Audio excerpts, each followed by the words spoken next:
फुलंब्री नगरपंचायतच्या हद्दीमध्ये सगळ्यात पहिल्यांदा आम्ही नगरपंचायत आमच्या ताब्यात आल्यानंतर आम्ही या ठिकाणी नगरपंचायतची स्वतःची शाळा, नगरपंचायत स्वतःचा दवाखाना आणि या ठिकाणी उभा करून नागरिकांना, आमच्या त्या विद्यार्थ्यांना त्यांना मोफत शिक्षण आणि मोफत आरोग्य सेवा हे आम्ही देणार आहे.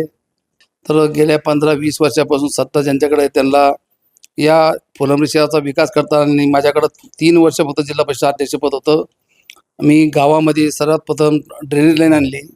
या फुलंब्री शहरामध्ये ड्रेनेज लाईन आणली ज्यावेळेस ग्रामपंचायत होती, नगरपंचायत नव्हती. त्याच्यानंतर गावातले सर्व सिमेंट कॉन्क्रीट रस्ते केले, जे हायवेला रस्ते त्या टाईप रस्ते केलेले. आमदारांची शाळा आहे, त्यांची स्वतःची अध्यक्ष होते माझे आधी, त्यांच्याकडे स्वतःची शाळा आहे. त्या ठिकाणी भरमसाठ शाळेची म्हणजे जिल्हा परिषद शाळा बंद पाडून तिथले विद्यार्थी काढून त्यांनी स्वतःच्या शाळेत नेले. आम्ही विद्यार्थ्यांना मोफत शिक्षण देणार आहे. स्वतःची नगरपंचायतची शाळा आम्ही अस्तित्वात आणणार आहे. फुलंब्री मतदारसंघामध्ये सुद्धा आपण जर पाहिलं तर तिहेरी लढत सध्या पाहायला मिळणार आहे. एकीकडे पाहायला आपण तर महाविकास आघाडी आहे, तर दुसरीकडे महायुतीचे 2 गट त्या ठिकाणी पडलेले आहे. एकीकडे भारतीय जनता पार्टी आहे, तर दुसरीकडे शिवसेना शिंदे गट आहे. मात्र आपण जर पाहिलं तर या ठिकाणी महाविकास आघाडीचे आणि शिवसेना उद्धव गटाचे उमेदवार आपल्या सोबत आहेत. तर ठोंबरे, तर काय तयारी आहे सध्या, कशा पद्धतीनं आता तुम्ही आखणी करण्यात आलेली आहे? कारण की तुम्ही वारंवार या ठिकाणी फाट देतात, मात्र अपयश तुमच्या पदरी येत असतात. मात्र ह्यावेळेस कशी रणनीती तुम्ही ठरवलेली आहे? फुलंब्री नगरपंचायतचे उद्घाटन निवडणुकीमध्ये या ठिकाणी शिवसेना, राष्ट्रवादी आणि काँग्रेस महाविकास आघाडी आमचं गठबंधन झालेलं आहे. आम्ही या ठिकाणी सोबत लढतोय आणि जरी आम्हाला या ठिकाणी नगरपंचायत सत्ता मिळाली नाही, 190 मतांनी मागच्या वेळेस आम्ही पराभूत झालो होतो, परंतु या ठिकाणी त्याची भरपाई आम्ही यावेळेस करणार आहे. आणि आमच्यापुढं विजन आहे. विरोधक काय बोलता काय नाही आणि काय करणार आहे, काय केलं, आणि त्यांच्यावर टीका टिप्पणी न करता मी एवढं सांगणार आहे की आमच्यापुढे एक मोठं विजन आहे, काम करण्याची एक आमच्यापुढं आव्हान आहे. फुलंब्री नगरपंचायतच्या हद्दीमध्ये सगळ्यात पहिल्यांदा आम्ही नगरपंचायत आमच्या ताब्यात आल्यानंतर आम्ही या ठिकाणी नगरपंचायतची स्वतःची शाळा, नगरपंचायत स्वतःचा दवाखाना आणि या ठिकाणी उभा करून नागरिकांना, आमच्या त्या विद्यार्थ्यांना त्यांना मोफत शिक्षण आणि मोफत आरोग्य सेवा हे आम्ही देणार आहे. झोपडपट्टी व्यवस्थापनेमध्ये किमान 500 स्क्वेअर फुटाचं घर आम्ही त्यांना फ्लॅट पद्धतीनं, जसं मुंबईच्या धर्तीवरती 4-5 मजली फ्लॅट सिस्टीम बांधून त्या ठिकाणी आम्ही नागरिकांना देणार आहोत. मग ती पंतप्रधान योजना असो, आणखी कुठली शासकीय योजना असो, त्या नागरिकांना त्या ठिकाणी या शहरामध्ये ज्यांना घर नाही असे नागरिक यांना आम्ही त्या योजनेमध्ये समावेश करणार आहे. बरं, तुम्ही सांगितलं आता आम्ही पंतप्रधान योजनेतून तुम्ही घरं देणार आहेत. मात्र तुमचे स्पर्धक आहे ज्यांचे भारतीय जनता पार्टीचे उमेदवार जे सुहास शिरसाट, ते सांगतात की या शहरामध्ये, फुलंब्री शहरामध्ये सगळी कुडाची घरं होती, पत्राची सपराची घरं होती. ही घरं आता बदलून या ठिकाणी बिल्डिंग उभारण्यात आले, हा विकास झालेला आहे. पुन्हा तुम्ही घर बांधण्याची गोष्ट करताय मग आता? नाही, याला सत्ता कारणीभूत नाही आहे. आता हे पारंपरिक जी पद्धत होती, आपले पूर्वज, आपले आजोबा पणजोबा हे पूर्वी छपराच्या घरामध्ये, मातीच्या घरामध्ये होते. आता जसं जसं व्यवहार झाले, त्या ठिकाणी लोकांकडं 2 पैसे कमवले गेले, अशा ठिकाणी लोकांनी आपल्या पद्धतीनं घरं बांधलेले आहेत. त्याला काही नगरपंचायतनी घरं बांधून दिलेलं नाही आहे. म्हणजे सगळ्या लोकांचे छप्पर होते, ते घर झाले, ते काही सगळ्या लोकांना बांधून दिलेलं नाही. प्रत्येकाने आपल्या परीनं त्याची सुधारणा केलेली आहे. आपल्याकडं जमा झालेल्या पैशाप्रमाणे त्यांनी त्या पद्धतीने त्यांचे जीवनमान सुधारलेलं आहे. त्याला नगरपंचायत नाही कारणीभूत नाही आहे. आणि ते त्यांचा वैयक्तिक त्या नागरिकांचा वैयक्तिक प्रश्न होता, तो वैयक्तिक प्रश्न होता. मात्र सुहास शिरसाट म्हणजे हे असं करतात की ते खिचून घेण्याचा प्रयत्न करतात, मी केलंय म्हणून. आणि ते असं देखील पुढे सांगतात की ज्या ठिकाणी भाजप त्या ठिकाणी विकास. आता पूर्ण आपण देशात पाहतो भाजपचा विकास काय आहे तर सगळ्यांना माहिती आहे. त्यामुळे त्याच्यावर काही मी जास्त बोलणार नाही, कारण वरच्या लेवलला बोलणं मला उचित ठरणार नाही. परंतु गाव लेवलला मला सांगायचं तर गेल्या 15-20 वर्षापासून सत्ता ज्यांच्याकडे आहे त्यांना या फुलंब्री शहराचा विकास करताना माझ्याकडं 3 वर्ष फक्त जिल्हा परिषद अध्यक्षपद होतं. मी गावामध्ये सर्वात प्रथम ड्रेनेज लाईन आणली. या फुलंब्री शहरामध्ये ड्रेनेज लाईन आणली ज्यावेळेस ग्रामपंचायत होती, नगरपंचायत नव्हती. त्याच्यानंतर गावातले सर्व सिमेंट कॉन्क्रीट रस्ते केले, जे हायवेला रस्ते आहेत त्या टाईप रस्ते केलेले. माझ्या मागून ज्यांनी सत्तेवर आल्यानंतर जे रस्ते केले ते रस्ते आज दिसत नाही आहे. पूर्ण तुटलेले, फुटलेले, खराब झालेले, खड्डे पडलेले. आणि मी ज्यावेळेस 8-9 मध्ये जे रस्ते केले जिल्हा परिषद अध्यक्ष असताना ते अजूनही गावामध्ये आहे. हे नागरिक त्याचं साक्षीदार आहे. नागरिकांना माहिती, मतदारांना माहिती आहे की रस्ते अजून टिकून आहे की नाही, ड्रेनेज लाईन अजून पण टिकून आहे का नाही. हे आम्ही असं काम करत नाही. जे विकासाचं काम आहे, आपल्याला सत्ता मिळाली, आज इथं स्मशानभूमी कुठं व्यवस्थित नाही आहे. मी कलेक्टरकडून जागा उपलब्ध करून घेतली. आज 21 गुंठे जागा त्या ठिकाणी घेऊन स्मशानभूमीचं बांधकाम केलं. त्या ठिकाणी विकास केला. स्मशानभूमीमध्ये वेगवेगळ्या आपण सुशोभीकरण असेल, व्यवस्था असेल, शेड असेल, निवारा शेड असेल, या सर्व व्यवस्था मी त्या ठिकाणी केल्या. तुम्हाला असं म्हणायचं, तुम्ही सगळं तुम्ही नसताना तुम्ही ती कामं केली, मात्र मग इथली स्थानिक भाजपा फक्त सत्ता भोगण्याचं काम करते, मग असं म्हणायचं का तुम्हाला? दुसरं काय मग सत्ता भोगण्याचं दुसरं काय, सत्तेचा उपभोग घ्यायचा आणि त्याच्यातून तो त्याचा मलिदा खायचा, दुसरा काही विषय नाही आहे. आणि या ठिकाणी आम्ही जे केलं विकास कामच केलं. आम्हाला सत्ता भोगायला या ठिकाणी काही जास्त मिळाली नाही. 3 वर्ष अध्यक्ष होतो, नंतर 2 वर्ष परत जिल्हा परिषद सदस्य होतो. नंतर माझी भावजाई माझ्या जागेवर निवडून आली, तिथं पण त्यावेळेस आम्ही विकास कामं केले. आता पण ज्यावेळेस आदरणीय मुख्यमंत्री उद्धवजी ठाकरे होते त्यावेळेस आम्ही आदित्य ठाकरे यांच्याकडून पर्यटन विकासमध्ये या फुलंब्रीसाठी तालुक्यासाठी आम्ही 10 कोटीचा निधी आणला होता पर्यटन विकासमध्ये. आजही पालला महादेव मंदिराचं काम झालेलं आहे, तिथं 5 कोटीचं काम झालेलं आहे. 2 कोटी आम्ही राम मंदिरासाठी आणलं होतं फुलंब्रीला, त्याचंही काम आता वरच्या मजल्याचं काम चालू आहे. म्हणजे अशा पद्धतीचं काम आम्ही विकास कामं जे आहेत नेत्यांच्या माध्यमातून असं. एकीकडे तुम्ही सांगताय की आदित्य ठाकरे पर्यटन मंत्री असताना तुम्ही विकास निधी तुम्ही आणला, तुम्ही ते सांगताय, मात्र त्याच्यामध्ये ज्यावेळेस महाविकास आघाडीचं सरकार होतं त्याच काळामध्ये फुलंब्रीचा विकास हा गतीने कमी झाला होता, म्हणजे खूप गतीने कमी झाला होता. आणि पुन्हा एकनाथ शिंदे यांचं सरकार बसलं, म्हणजे महायुती सरकार बसलं, पुन्हा त्याला गती आली. आणि आता जर आम्ही निवडून आलो तर आम्ही अनेक ह्या शहराला चांगली गती देऊ असं ते म्हणतात, आणि तुम्ही म्हणतात की आम्ही निधी आणला म्हणून. तुम्ही निवडून आले तर तुम्हाला लोकांनी निवडून दिल्यानंतर तुम्ही त्या ठिकाणी 5 वर्ष तुमच्याकडे सत्ता होती, 5 वर्षात काही करता आलं नाही. आज आमच्याकडं दाखवलं, आम्ही तुम्हाला सांगितलं की आम्ही मोफत शाळा, स्वतःची नगरपंचायत शाळा देणार आहे. माझी स्वतःची काही शाळा नाही. आमच्याकडं काँग्रेस, राष्ट्रवादी, महाविकास आघाडीची यांच्या कोणत्याही नेत्याकडं फुलंब्री शहरात शाळा नाही आहे. तिकडं त्यांच्याकडं नानाची शाळा आहे, आमदारांची शाळा आहे, त्यांची स्वतःची अध्यक्ष होते माझे अध्यक्ष, त्यांच्याकडे स्वतःची शाळा आहे.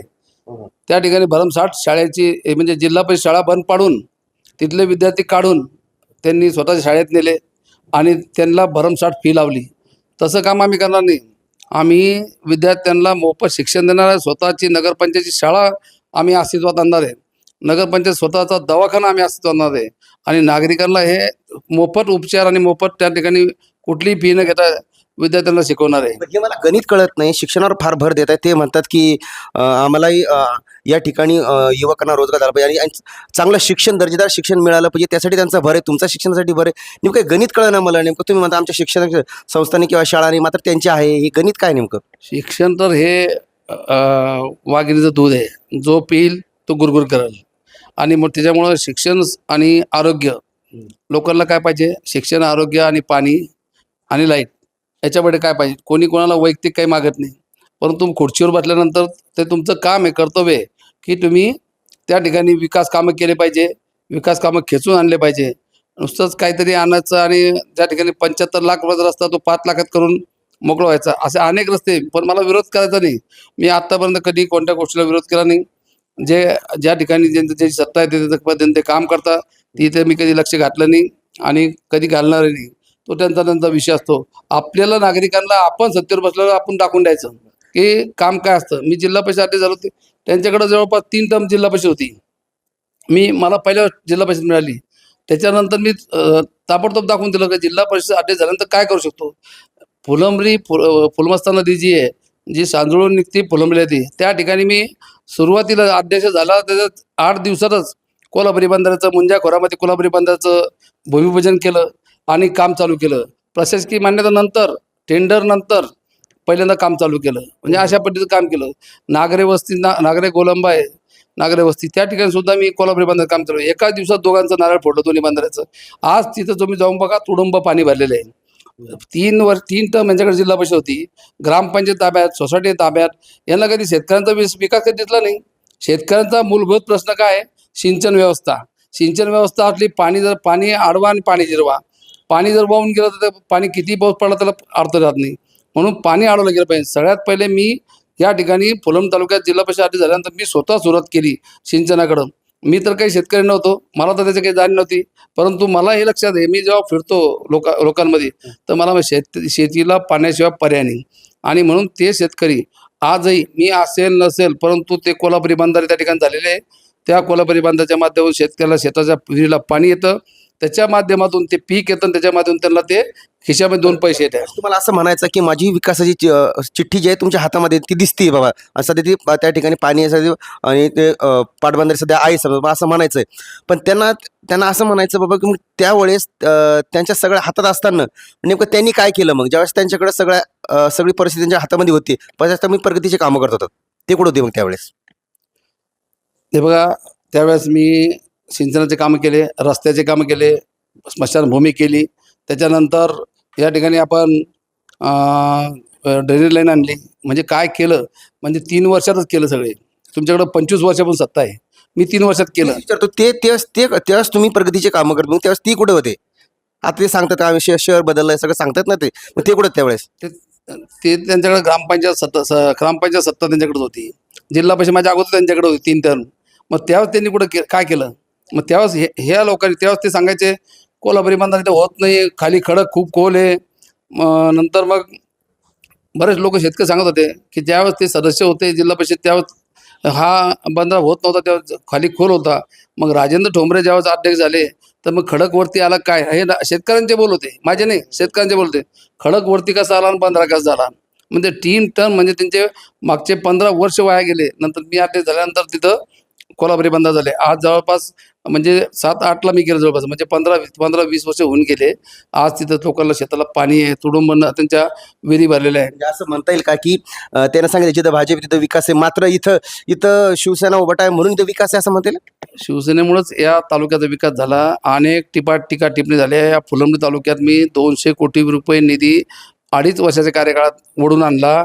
माझ्या स्वकीय आमदारांनी सुद्धा विरोध केला होता त्या ठिकाणी की सगळ्यात निधी मी फुलंब्रीमध्ये ओढून नेतो. परंतु मी पक्षाला सांगितलं होतं, मी जिल्हा परिषदेचा अध्यक्ष आहे आणि या फुलंब्रीचा प्रतिनिधी आहे, म्हणून माझ्या फुलंब्रीसाठी मी काम ओढून नेणार आहे. मग त्या ठिकाणी माझ्या भरपूर टीका टिप्पणी झाल्या. लोक दररोज पेपरला बातम्या राहायच्या, परंतु मी त्या ठिकाणी डगमगलो नाही की माझं गाव, माझा तालुका, त्यासाठी मी काम करणार आहे. मग आता यावेळेस तुमचं गणित ठरलेलं आहे. आता त्यांनी सांगितलं की तू आता म्हणजे माझा असा प्रश्न आहे की त्यांनी असं सांगितलं आम्हाला की ज्या वेळेस ही सगळे पक्ष माझ्या विरोधात होते, त्यावेळेस सुवासिसाठी निवडून आले. आता तर 2 आहेत. पण ज्या वेळेस तुम्ही स्वतः आता 2 शिवसेना झाल्या ठीक आहे, पण ज्या वेळेस तुम्ही एक होतात त्यावेळेस फाईट दिली, पण ह्या वेळेस 2 आहात, म्हणजे त्यांना ते म्हणजे याचा फायदा मलाच होणार आहे. शिवसेना एकत्र किंवा काँग्रेस राष्ट्र एकत्र हा विषय फुलंब्री शहरात नाही आहे.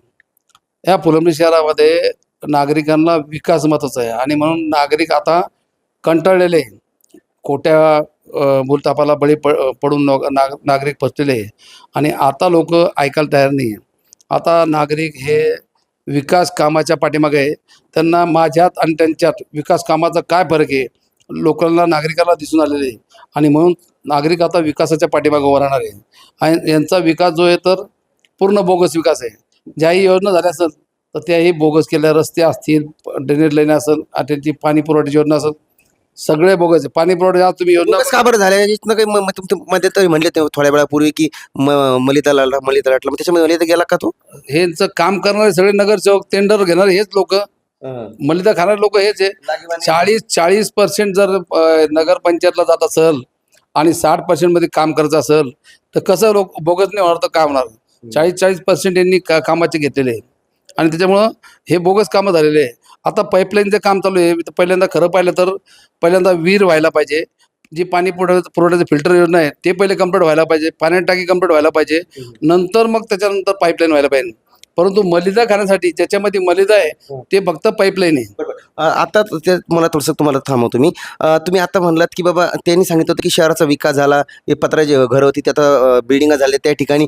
म्हणजे असं म्हणायचं का बाबा की यांचेच काही लागे बांध्याच्या माध्यमातून त्या बिल्डिंग उभारल्या, यांच्याच बिल्डिंग उभारल्या, तोच विकास आहे मग?